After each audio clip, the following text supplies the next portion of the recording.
మోసే ద్వారా విడిపించబడినటువంటి ఆ ప్రజలు కాలేబు యెహోషువాలు మాత్రమే యోగ్యులుగా ఉన్నారు. అంటే ఒక సేవకుడు అంటున్నాడు 1 in a million, 1 in a million, 10 లక్షలలో ఒక్కడు క్వాలిఫై అయిందంట. ఐఏఎస్ ఎగ్జామ్ రాస్తే, ఐపీఎస్ ఎగ్జామ్ రాస్తే, సివిల్స్ రాస్తే కొన్ని లక్షల మంది రాస్తారు, అందులో కొన్ని సీట్లు. ఆ సివిల్స్ లోనైనా కొంచెం ఎక్కువ సీట్లు ఉన్నాయి, కానీ ఇక్కడ 20 లక్షల మంది పరీక్ష రాస్తే ఇద్దరే పాస్ అయింది. చెప్పండి, ఎట్లా పాస్ అయిన వీళ్ళు? మెరిట్లా, రిజర్వేషన్లో రాలే వాళ్ళు. యెహోషువ, కాలేబు. ఒకసారి చెప్పలు కొడదామా? హల్లెలూయా. ఈ 40 సంవత్సరాలు చేసిన పని ఏంటి? దేవుడు అరణ్యంలోనే విడిచిపెట్టేశాడు. ఆ అచ్చదారాన్ని మొత్తం విడిచిపెట్టాడు. దేవునికి బాధ లేదు, నువ్వు మారకపోయినా కూడా పర్లేదు రా బిడ్డ అని అన్నాడు దేవుడు. నువ్వు మారే రావాలని అంటున్నాడు దేవుడు. నువ్వు మారే, నువ్వు ముందుకు సాగాలి, నువ్వు మారే ముందుకు రావాలి. అందుకని యేసుక్రీస్తు రాకడలో కోతనంతా నూర్చబడిన తర్వాత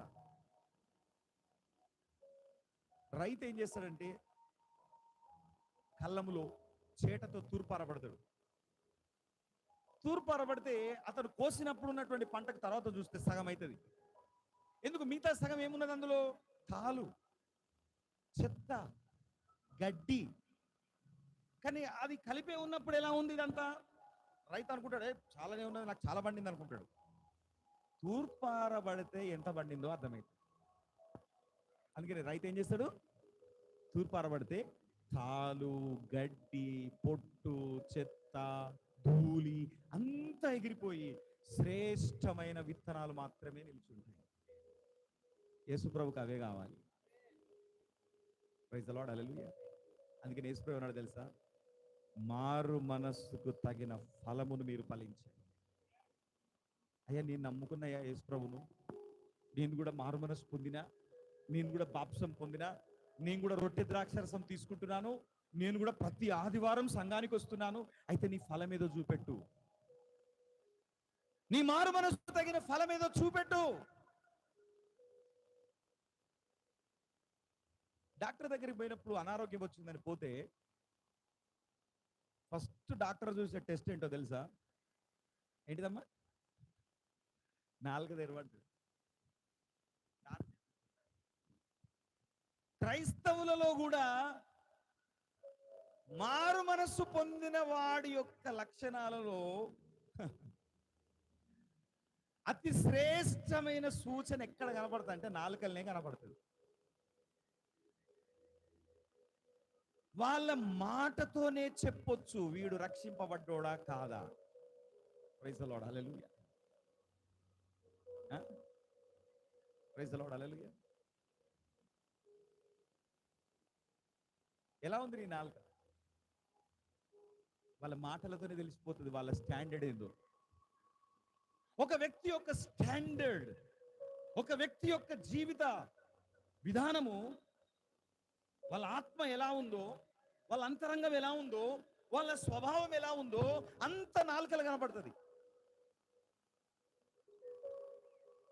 అందుకని మత్తయి సువార్త 12వ అధ్యాయంలో యేసు అంటున్నాడు, మనుష్యుడు పలుకు ప్రతి వ్యర్థమైన మాటకు లెక్కప్ప చెప్పాలి. నీ మాట అవునంటే అవును, కాదంటే కాదు. దేవునికి మహిమ కలుగును గాక, హల్లెలూయా. కాబట్టి అలాంటి పరిస్థితుల మధ్యలో దేవుడు మనల్ని అడుగుతున్నాడు, నీ మాట సరిగ్గా ఉండాలని. అది మొదటి సూచన. మారు మనసుకు తగిన ఫలము ఫలించండి అంటే నీ నాలుక మారిపోవాలి, నీ యొక్క మాట మారిపోవాలి. మాటలలో నిన్ను రాబట్టొచ్చు. నీ లోపల ఎంత స్టాండర్డ్ ఉందో, నువ్వు ఎంత రక్షింపబడ్డావో, నీ స్వభావం ఎలా ఉందో, నీ జీవితం ఎలా ఉందో నీ మాటతోనే పట్టుకోవచ్చు. అందుకని పౌలు కూడా ఒక దగ్గర ఏమంటున్నాడంటే, భార్యలు తమ పరిశుద్ధ ప్రవర్తనను బట్టి భర్తలు కూడా పరిశుద్ధపరచబడతారంట. ఒకవేళ అవిశ్వాసి అయిన భర్త ఉంటే జస్ట్ ప్రవర్తనను బట్టి ఒకవేళ భర్తలు అవిశ్వాసి అయిన భార్య వాళ్ళ ఇంట్లో ఉంటే, ఏదో మిస్టేక్ అయ్యింది, భర్త నమ్ముకున్నాడు కానీ భార్య నమ్ముకుంటలే అసలే. ఈ భర్త యొక్క పవిత్ర ప్రవర్తనను బట్టంట భార్య మారిపోతుందంట. ఎక్కడి నుంచి స్టార్ట్ కావాలి ఈ పవిత్ర ప్రవర్తన? నాలుకలో నుంచి స్టార్ట్ కావాలి. నీ మాట, నీ సాత్వికము, నీ మాట్లాడే విధానము, హల్లెలూయా, మారిపోవాలి. ఈరోజు పురుషులు ఎలా మాట్లాడుతున్నారు భార్యల్ని? ఎంత అవమానకరంగా మాట్లాడతారు. ఈ ఏడంటాడా పడి ఉంటుంది, ఎట్లనట్లు మాట్లాడచ్చు, ఇష్టం వచ్చినట్టుగా. గౌరవం లేదు, మర్యాద లేదు.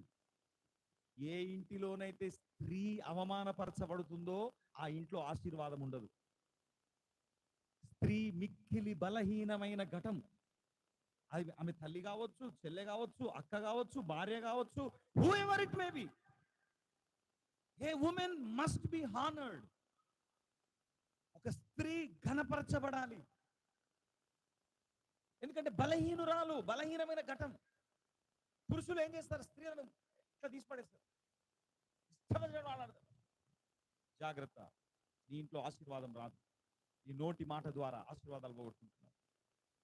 కాబట్టి స్త్రీలు కూడా పురుషుల విషయంలో జాగ్రత్తగా ఉండాలి, జాగ్రత్తగా మాట్లాడాలి, సన్మానంతో మాట్లాడాలి, గౌరవంతో మాట్లాడాలి. నా యజమానుడా అని పిలిచింది శారా.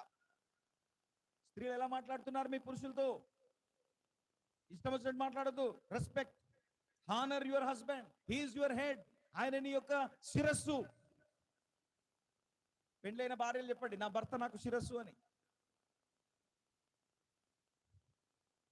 భర్తను సన్మానించు, లోబడు. దేవునికి మహిమ కలుగును గాక. ఈరోజు నేను చెప్తున్నటువంటి వాక్యం ఏంటంటే, మనుషులు కానీ, సాతానుడు కానీ, పరిస్థితులు కానీ నిన్నేం చేయలేవు. కానీ ఇలాంటి శ్రమలలో నుండి, అంటే మనుషుల ద్వారా వచ్చిన శ్రమలు, మనుషుల ద్వారా వచ్చిన శ్రమలు, సాతాను ద్వారా వచ్చిన శ్రమలు, నీ పరిస్థితుల గుండా వచ్చిన శ్రమలు, ఇవేవి కూడా నిన్ను నాశనం చేయవు. ఇవి నీ మేలు కొరకే వచ్చాయి. ఇవి నిన్ను క్రీస్తు యొక్క స్వారూప్యంలోనికి మార్చడం కోసమే వచ్చాయి. ఇవి నీ మహిమ కొరకే వచ్చాయి. ఇవి నీ మార్పు కొరకే వచ్చాయి. ఇవి నీ సాక్ష్యము కొరకే వచ్చాయి. చెప్పండి, నా సాక్ష్యము కొరకే. ఆల్ ద టెస్ట్ అంటే పరీక్ష. All the tests will turn into testimony. All the tests turn into testimony. మీ శ్రమలన్నీ సాక్ష్యాలు. ఏ పరిస్థితి గుండా వెళ్తున్నావు ఇప్పుడు, అవి నీ సాక్ష్యం. ఆమేన్, హల్లెలూయా.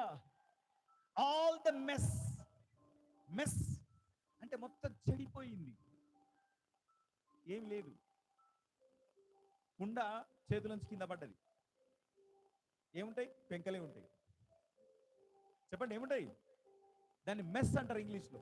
చెడిపోయింది, టోటల్ గా స్పాయిల్ అయిపోయింది, టోటల్ గా డిస్ట్రాయ్ అయిపోయింది. There is no hope.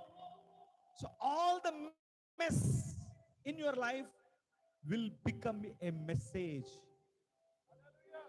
నీవు ఏవైతే చెడిపోయాయి అని అనుకుంటున్నావో, పాడైపోయాయి అనుకుంటున్నావో, అది ఒక సందేశంగా మారుస్తాడు. Your tests will turn into testimony. Your mess will turn into message. నీ జీవితమే ఒక సందేశంగా మారిపోతుంది. ఇప్పుడు మళ్ళీ వద్దాం కీర్తన 66వ అధ్యాయం, మళ్ళీ చదువుదాం 12వ వచనం. 66, 12 చదువుదాం దయచేసి. 66:12. నరులు మా నెత్తి మీద ఎక్కున్నట్లు చేసితివి, మేము నిప్పులలోను నీళ్ళలోను పడితిమి, అయినను నీవు సమృద్ధి గల చోట. అయినను, ప్రైజ్ ద లార్డ్, హల్లెలూయా.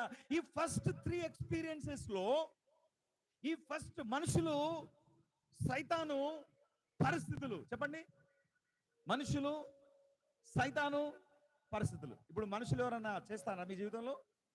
ఉన్నారా? ఉంటారు, ఎక్కడో దగ్గర ఉంటారు.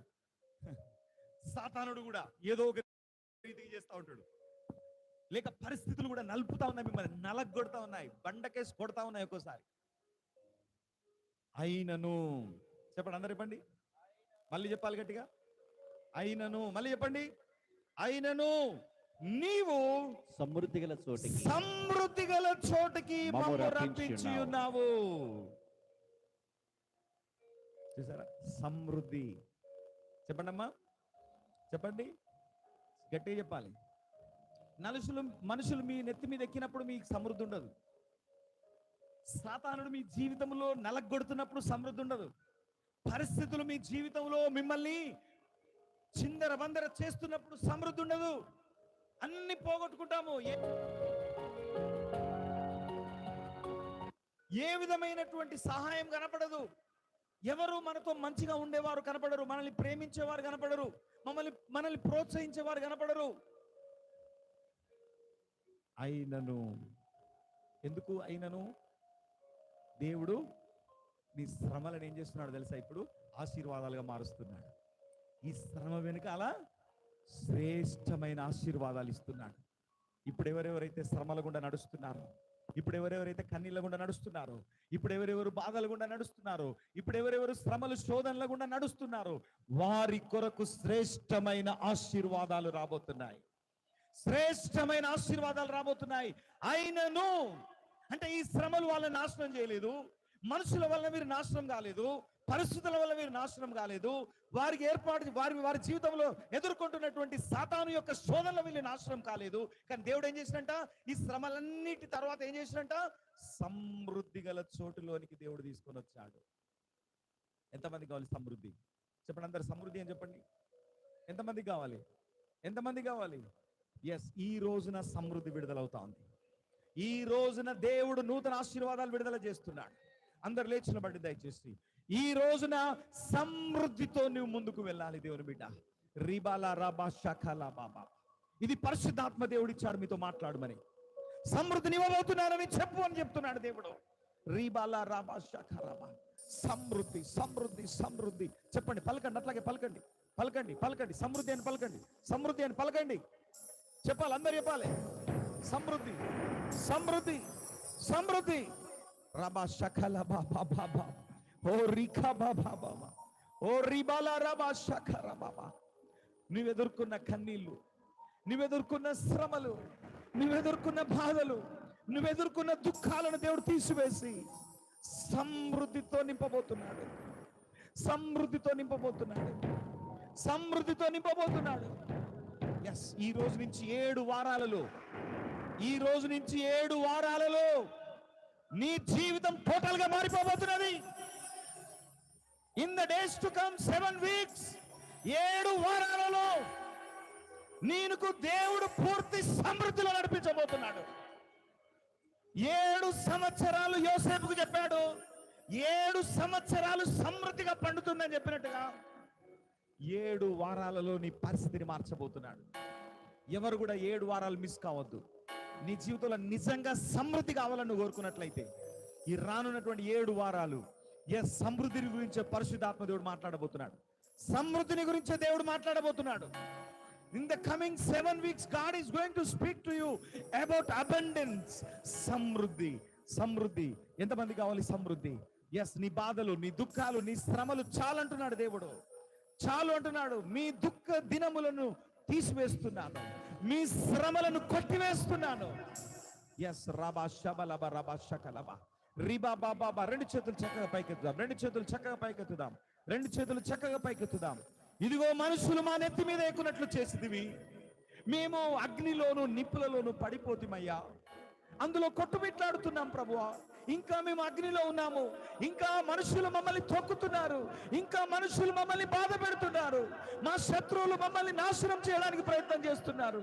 మేము చెడిపోవాలని చూస్తున్నారు. మేము బాధపడాలని చూస్తున్నారు. మా పిల్లలు చెడిపోవాలని చూస్తున్నారు. మా కుటుంబం చెడిపోవాలని చూస్తున్నారు. మా శత్రువులు పగ పన్ని ఉన్నారు దేవా.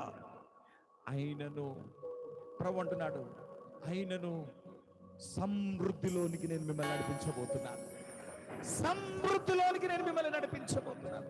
రిబాల రాబా షగల రాబా షబల రాబా బాబా బాబా. నాకు సమృద్ధి కావాలయ్యా. ఇంకా అగ్ని గుండా నడుస్తున్నారు అంటున్నాడు దేవుడు. ఇంకా కొంతమంది నీరు గుండా నడుస్తున్నారు. నీటి లాంటి శ్రమలు, అవి మీ ముక్కు దాకా ఆగిపోయాయి. మునగనివ్వట్లేదు దేవుడు. కొంచెమైతే మునిగిపోతుంది, కానీ మునిగిపోకుండా దేవుడే పట్టుకుంటున్నాడు మిమ్మల్ని.